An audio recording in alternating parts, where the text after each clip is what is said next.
Dear student, मेरे YouTube channel में आपका स्वागत है।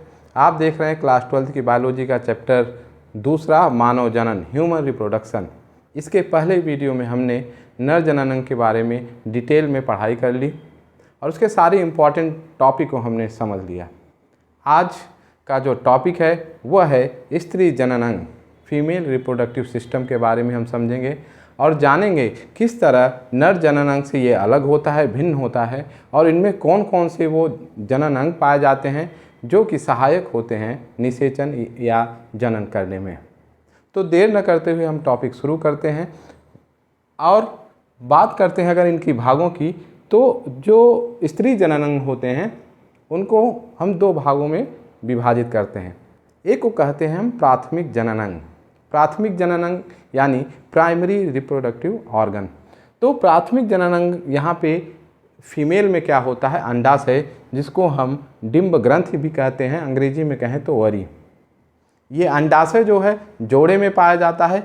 ये उसी तरीके से अगर हम नर जननांग से तुलना करें तो जिस तरीके से नर में दो टेस्टिस यानी वृषण पाए जाते हैं, उसी तरह मादा में यानी स्त्री में भी दो क्या पाए जाते हैं, अंडाशय ओवरीज पाई जाती हैं।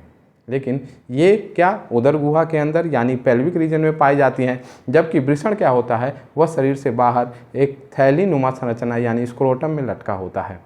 अब हम अगर बात करते हैं उसमें सहायक अंग कौन कौन से हैं, तो जो सहायक जननांग है एक है अंडवाहिनी, जिसको हम ओविडक्ट कहते हैं।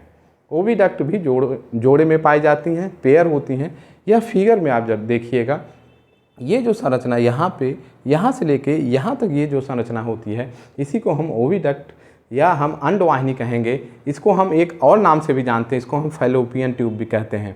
तो एक दाहिनी तरफ और एक बाईं तरफ, और ये जो संरचना अभी हमने देख लिया, ये प्राथमिक जननांग है जिसको हम अंडाशय कहते हैं। तो एक इधर होता है, एक उधर। तो अब दूसरा जो सहायक अंग है वो क्या है, गर्भाशय, यूट्रस। यह अकेला होता है। यहाँ पे ये जो संरचना होती है आप देख रहे हैं, यहाँ फंडस से लेके यहाँ तक की जो संरचना होती है, यह संरचना क्या कहलाती है, गर्भाशय कहलाती है, यूट्रस कहलाती है। अब हम अगले सहायक अंग की बात करें तो वह है गर्भाशय ग्रीवा, सर्विक्स। तो ये जो संरचना है वह गर्भाशय ग्रीवा है। इसके नीचे क्या होती है, ग्रीवा नाल। और हम बात करते हैं जो आखिरी है, चौथा है, वह है योनि यानी वेजाइना। वेजाइना क्या है, छिद्र है जो कि इंटरकोर्स के समय सीमेन को अंदर आने के लिए, या ये कहें कि जो पेनिस होता है उसमें फिट होने के लिए एक छिद्र है। इंसेमिनेशन यानी वीर्य सेचन के लिए महत्वपूर्ण है। अगला जो हम बात करते हैं बाह्य जनन इंद्रियां, एक्सटर्नल जेनिटेलिया। ये योनि के द्वार पे उपस्थित कुछ विशेष अंग होते हैं और इसके बारे में हम जानेंगे। तो अब आगे हम देखते हैं और एक एक पॉइंट को यहाँ पे हम क्लियर करते चले जाएंगे। यहाँ पे हमने देख लिया ये जो फिगर है वो स्त्री जननांग का है।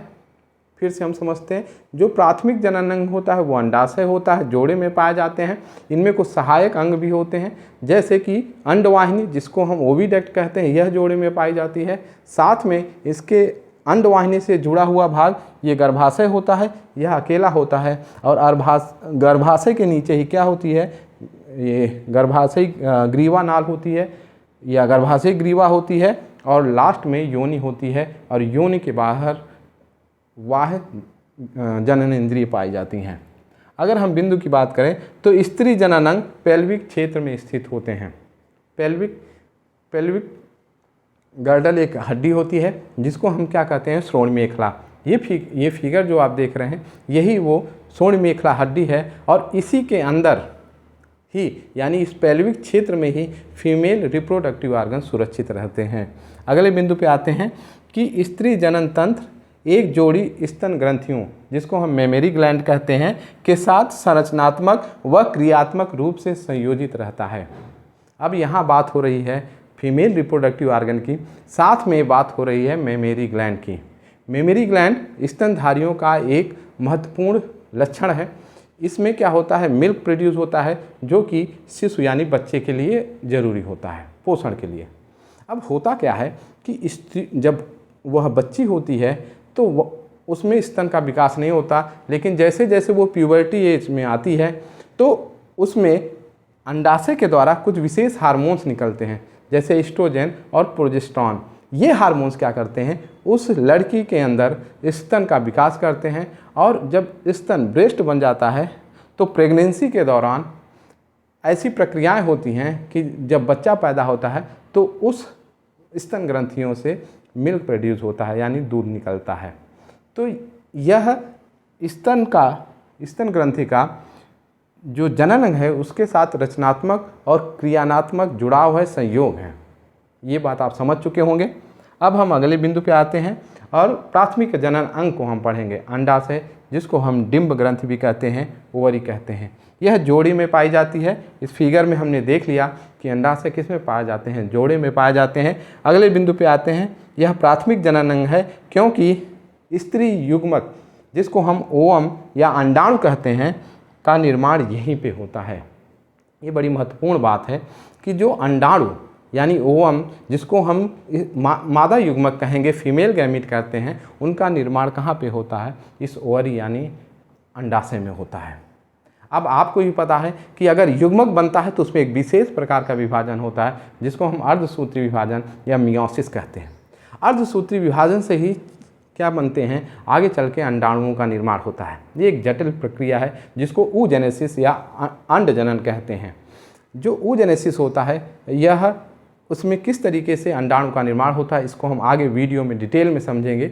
लेकिन यहाँ पे एक चीज़ बता दें कि यहाँ पे 1 महीने में एक अंडाणु इस ओवरी से और दूसरे महीने में अंडाणु दूसरे ओवरी से बनते रहते हैं। यहाँ पे शुक्राणुओं की तरह नहीं होता कि वो लाखों संख्या में बन रहे हैं, नहीं, हर 1 महीने में एक अंडाणु बाहर निकलता है। अगर वो सफल हो जाता है तो निषेचन होता है, नहीं तो वह नष्ट हो जाता है। अब हम बात करते हैं अगले पॉइंट की। अंडाशय से कई मादा स्टेरॉयड हार्मोन्स एस्ट्रोजन और प्रोजेस्टेरॉन स्रावित होते हैं। यानी जिस तरीके से नर में जो वृषण होता है, टेस्टिस होता है, वो टेस्टोस्टेरॉन निकालता है, जिससे कि जो द्वितीय लैंगिक लक्षण होते हैं, जैसे मूंछ, दाढ़ी आना, आवाज़ भारी होना, कंधे विकसित होना, ये नर के विशेष गुण हैं जो कि टेस्टोस्टेरॉन के द्वारा होता है, जो कि वृषण से निकलते हैं। उसी तरह से जो स्त्री जनन अंग में अंडाशय होते हैं, इनसे भी हार्मोन्स निकलते हैं। वो कौन से हार्मोन्स होते हैं, स्टेरॉयड हार्मोन्स। स्टेरॉयड हार्मोन्स वो होते हैं जो कि जैसे यहाँ पे एग्जाम्पल एस्ट्रोजन है और प्रोजेस्टेरॉन है। ये क्या करते हैं, यह द्वितीय लैंगिक लक्षण उत्पन्न करते हैं फीमेल यानी स्त्रियों में भी, जैसे स्तन का निर्माण होना और शरीर के विशेष अंगों में बाल का आना, तो यह और आवाज़ पतली हो जाना, यह सब द्वितीय लैंगिक लक्षण होते हैं। अब हम बात करते हैं अंडाशय के साइज़ की, आकार की बात करें तो अंडाशय की लंबाई 2 से 4 सेंटीमीटर तक होती है। यह जो संरचना दिखाई दे रही है, इसकी जो लंबाई होती है 2 से 4 सेंटीमीटर तक होती है। अगले बिंदु पे आते हैं, ये स्थित कैसे होते हैं, कहाँ पे पाए जाते हैं और किस तरीके से ये टिके रहते हैं या शरीर में किस तरीके से ये रुके होते हैं। तो यहाँ पे हम समझते हैं यह श्रोणि भित्ति यानी पेल्विक वॉल से और गर्भाशय के स्नायु को हम कहते हैं लिगामेंट द्वारा जुड़ी रहती है। यानी गर्भाशय के में और श्रोणि भित्ति, इनमें क्या होता है, लिगामेंट के द्वारा जुड़ी होती है। यहाँ पे देखिएगा, ये जो संरचना, ये फैलोपियन ट्यूब है, ये यहाँ गर्भाशय है। गर्भाशय से कुछ लिगामेंट्स आते हैं और कुछ ओवरी के लिगामेंट्स होता है, जिसको ओवेरियन लिगामेंट्स कहते हैं। उसमें यह ओवरी क्या होती है, टिकी होती है, उसको चारों तरफ से बंधी होती है, जिससे कि अंडाशय एक निश्चित स्थान पर रुका रहे। तो अगर हम बात करें कि गर्भाशय और फैलोपियन ट्यूब के बीच और पीछे जो कि पेल्विक वॉल है, यानी जो श्रोण मेखला हड्डी है, उसकी दीवार से यह लिगामेंट के द्वारा आपस में जुड़ी रहती है। अगले बिंदु पे आते हैं, अंडाशय एक पतली उपकला से घिरा रहता है। ओवरी के ऊपर एक एपिथेलियम की क्या होती है, बहुत महीन क्या होती है, परत होती है, जिसके अंदर वह सुरक्षित रहता है। अंडाशय के भीतरी भाग को अंडाशयी पीठिका या ओवेरियन स्ट्रोमा कहते हैं। अगर हम अंडाशय के इस काट को देखते हैं तो इस फिगर में आप देख रहे होंगे कि जो अंदर का अंडाशय का भाग होता है उसको हम अंडाशयी पीठिका कहते हैं, यानी ओवेरियन स्ट्रोमा, इस पूरे भाग को कहते हैं। अब इस स्ट्रोमा भाग को भी हम 2 भागों में डिवाइड करते हैं पीठिका को। अंडाशय पीठिका को हम दो भागों में विभाजित करते हैं। पहला क्या है, परिधीय बलकुट यानी पेरिफेरल कॉर्टेक्स, और जो आंतरिक भाग होता है जिसको आंतरिक मध्यांश कहते हैं, इनर मेडुला। तो यह ओवरी का फिगर है, अंडाशय का फिगर है। इसके बारे में हम और डिटेल में जानेंगे जब हम कि अंडजनन यानी oogenesis को पढ़ेंगे। तो इसमें कौन कौन सी प्रक्रियाएं हो रही हैं इसके अंदर, उसको हम समझेंगे। लेकिन अभी हम यही समझते हैं कि अंडाशय को हम दो भागों में डिवाइड करते हैं। जो बाहरी वाला क्षेत्र होता है उसको हम क्या कहते हैं, पेरिफेरल कॉर्टेक्स या कॉर्टेक्स वाला भाग कहेंगे, और जो अंदर मध्य में भाग पाया जाता है उसको हम मध्यांश या मेडुला कहते हैं। तो यहाँ पे हमारा अंडाशय के बारे में सारी जानकारी पूरी हो जाती है। इसके आगे हम पढ़ेंगे गर्भाशय के बारे में, अंडवाहिनी के बारे में। तो आप यदि इस वीडियो में पहली बार आ रहे हैं तो इस चैनल को ज़रूर सब्सक्राइब कीजिएगा, जिससे मैं और बेहतर क्लास ले सकूं। और ये वीडियो अपने दोस्तों में शेयर कीजिएगा। आपको कैसा लगा कमेंट ज़रूर कीजिएगा। Thank you.